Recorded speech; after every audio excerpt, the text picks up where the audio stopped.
कर्क राशि वालों का सोचा हुआ पूरा क्यों नहीं होता है। ये जीवन में सुख प्राप्त करना चाहते हैं, लेकिन इनको जीवन के शुरुआत में बहुत ज़्यादा कष्ट क्यों मिलता है, इनको सुख क्यों नहीं मिलता। नमस्कार दोस्तों, कैसे हैं आप सब। उम्मीद करते हैं आप सब बहुत बढ़िया होंगे। तो आज की वीडियो में अगर आप कर्क राशि के हो तो आपको हम बताएंगे कि आप के जीवन में जो आप हासिल करना चाहते हो, जिस कार्य में सफलता पाना चाहते हो, आप सोचते बहुत हो, बहुत कुछ करना चाहते हो, लेकिन वो आपको प्राप्त नहीं हो पाता है। जहाँ तक आप ये भी सोचते हो कि हम अच्छे कर्म कर रहे हैं, अच्छे से रह रहे हैं, क्योंकि कर्क राशि के जातक जो हैं बहुत अच्छे होते हैं, अच्छे स्वभाव के होते हैं, नम्र स्वभाव के होते हैं, दयालु टाइप के होते हैं। तो ये ऐसा कभी कभी मन में अपने सोचते हैं कि हम इतने अच्छे कर्म कर रहे हैं, उसके बाद भी हमको हम मनचाहा फल नहीं मिल रहा है, जो हम चाहते हैं वो नहीं मिल रहा है लाख कोशिश करने के बाद।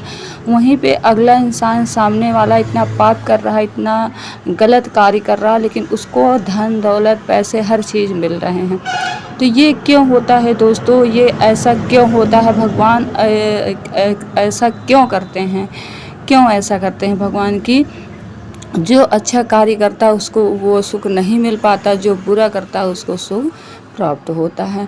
तो दोस्तों इसके पीछे का रीज़न ये है कि जैसे कि अगले जन्म का जो आपका होता है, जो पुण्य आपने अगले जन्म में किया है, वो इस जन्म में आप कितना भी पाप करोगे लेकिन अगले जन्म का जो आपका लिखा हुआ है, जो आपके भाग्य में है, वो इस जन्म में आपको मिलके ही रहेगा, मिलेगा।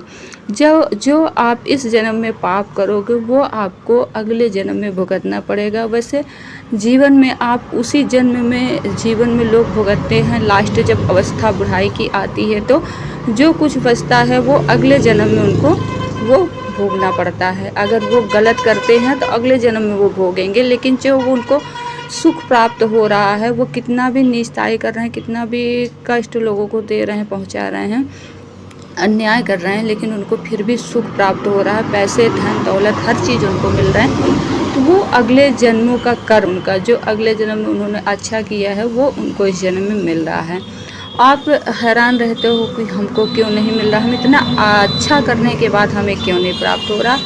तो आपके अगले जन्म का है, आपने अगले जन्म में कुछ ऐसा नहीं किया है, कुछ अच्छा नहीं किया है, वो आपको इस जन्म में देखने को मिल रहा है। आप इस जन्म में बहुत अच्छा कर रहे हो, इसका फल आपको अगले जन्म में मिलता है। दोस्तों कहा जाता है कि लोग बहुत परेशान हो जाते हैं, हताश हो जाते हैं, कहते हैं कि भगवान अगले जन्म में का दंड इस जन्म में देते हैं तो हमें कैसे याद रहता है। ये हम लोग इस बात को सोचते हैं, लेकिन जो सृष्टि का नियम है, जो भगवान ने मनुष्य को बनाया है, जो नियम उन्होंने बनाया है, उस नियम के अनुसार दुनिया चल रही है, सृष्टि चल रही है, और हम लोग उसमें कुछ भी नहीं कर सकते हैं। हाँ, अगर हमारे जीवन में कष्ट बहुत हैं, मैंने अगले जन्म में बहुत कष्ट किसी को दिए हैं, या धन से संबंधित, जैसे कि लोग ब्याज पे पैसे बांटते हैं तो वो किसी भी तरीके से रोगे आके देता तो उसका जो है दिल दुखता है, तो ये सब पाप आपको लगता है, तो वो अगले जन्म में आपको गरीबी देखने को मिलती है।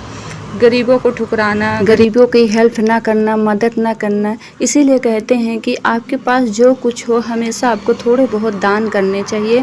आप गरीबों को दान करें, भूखे को भोजन दें।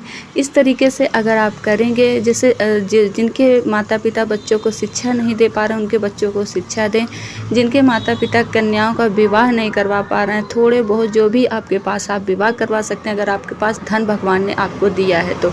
इससे जैसे हम लोग ज़्यादा धन आता है तो हम लोग स्टोर करके धन को रखते हैं, बैंक में जमा करते हैं, तो आपका भी ये धन आपका बैंक में जमा ही हो रहा। अगर आपने इस जन्म में आपको बहुत ज़्यादा धन दौलत मिला है तो उस दौलत से आप दान करिए, जो कि ये ऐसा बैंक का आपका धन होगा जो कि ये आपको अगले जन्म में मिलेगा। और जो आपने बैंक में आपको धन रखेंगे वो आपको इसी जन्म में काम आएगा, बाकी दूसरे ले जाएंगे।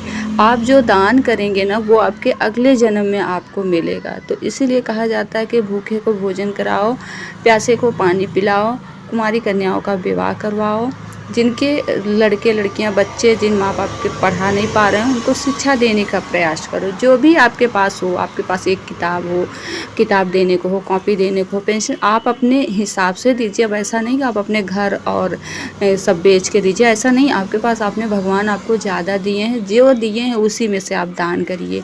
हम कहते हैं 4 मुट्ठी अनाज है, उसमें से आधी मुट्ठी आप दान करिए। इस तरीके से, ऐसा नहीं कि आपके पास है नहीं तो आप दान करिए। जो भी आपके पास है उसमें थोड़ा सा करिए। दान करने से आपको अगले जन्म में धन की समस्या नहीं आती है, आपको दरिद्रता का सामना नहीं करना पड़ता अगर आप दान करते हो तो। दान बहुत बड़ा आपके साथ ये बहुत बड़ा पुण्य जाता है जो अगले जन्म में आपको काम देता है। तो दोस्तों, अगर आपको इस जन्म में बहुत ज़्यादा दुख प्राप्त हो रहे हैं तो आपको उपाय हम बता देते हैं। जैसा कि कर्क राशि वाले शिव जी की उपासना करें, ओम नमः शिवाय का जाप डेली सुबह जब पूजा कर नहाएं 108 बार ओम नमः शिवाय का जाप करें। अगर आपके घर के आसपास कोई शिवलिंग हो, 1 लोटा जल आप शिवलिंग पर डालें। ऐसा करने से आपकी जो समस्याएं हैं, आपके जीवन में संघर्ष हैं, जो आपके कार्यों में रुकावट आ रही है, किसी भी समस्याओं से आप जूझ रहे हैं, वो आप शिव जी से कहें और अपनी जो कर्मों का वो है वो क्षमा उनसे मांगे। वो बहुत दयालु हैं, बहुत ज़्यादा दयालु हैं। शिव जी बहुत दयावान हैं। वो आपकी हर मनोकामना पूर्ण करेंगे। आपके जो बीता हुआ जो आपने अगले जन्म में जो आपका कष्ट होगा वो उसको काट देंगे और आपको उससे छुटकारा दिलाएंगे। और आपको धन से संबंधित परेशानी होगी वो भी आप कहिए, कोई भी परेशानी है शिव जी से कहिए। शिव जी का उपासना करिए, बहुत दयालु हैं हमारे शिव जी। हम सबके शिव जी, हमारे शिव जी ने हम सबके हैं, बहुत दयालु हैं, आपकी रक्षा ज़रूर करेंगे। तो आप सफलता पाने के लिए, अपने जीवन को अच्छा बनाने के लिए शिव उपासना ज़रूर करें। मिलते हैं आप लोगों से एक नई वीडियो में।